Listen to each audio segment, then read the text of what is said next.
12,000 کا لشکر تھا اور صرف 80 بندے رہ گئے تھے. صحیح بخاری میں آتا ہے 12,000 میں سے، اور حضور اکیلے آگے جا رہے ہیں.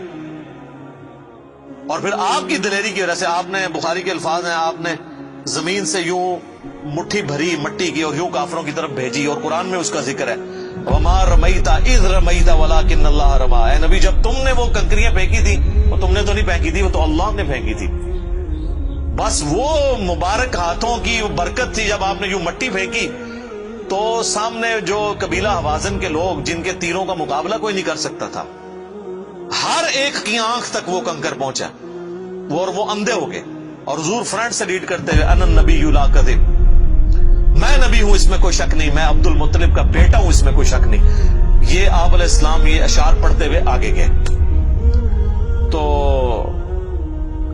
نبی صلی اللہ علیہ وآلہ وسلم کے لیے حمزہ ابن عبد المطلب کی بڑی اہمیت تھی.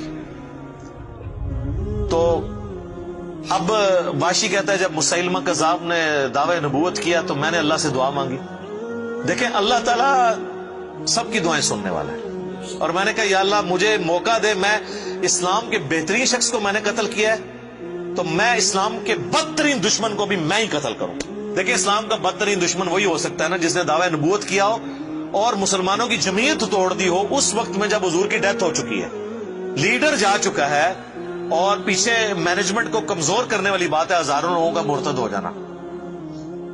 تو وہ کہتے ہیں کہ میں جب جنگ یمامہ کے لیے ندا کی گئی تو میں بھی اس لشکر میں شامل ہوا، اور میں نے اپنے وہی نیزہ جس سے حضرت حمزہ کو مارا تھا، سر عمر سیریز میں انہوں نے یہ سین فلمائے ہیں، وہ نکالا اور اللہ سے مانگا. اور کہتے ہیں میں نے دیکھا کہ وہ گھنگریالے بالوں والا جو ہے وہ اونٹ کی رنگت کا اس کا جسم وہ دیوار کے ساتھ ٹیک لگائے ہوئے کھڑا ہے.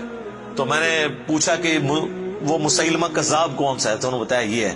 انہوں نے دور سے اس کو مارا، ان کا نشانہ تو بڑا زبردست تھا، تو وہ مارا گیا اور گر پڑا زمین کے اوپر اس نیزے کے وار سے. پھر ایک انصاری صحابی نے آگے بڑھ کے اس کی گردن کاٹ دی.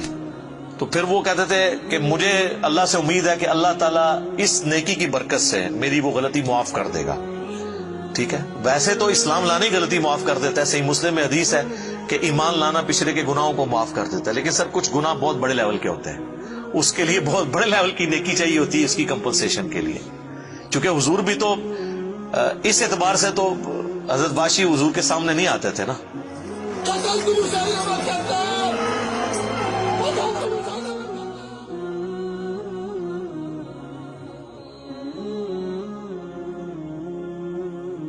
اور یہ کتنی بڑی ان کے لیے تکلیف دہ چیز تھی کہ جس نبی کا کلمہ پڑھا ہے وہ کہہ رہے ہیں مجھے شکل نہیں دکھانی.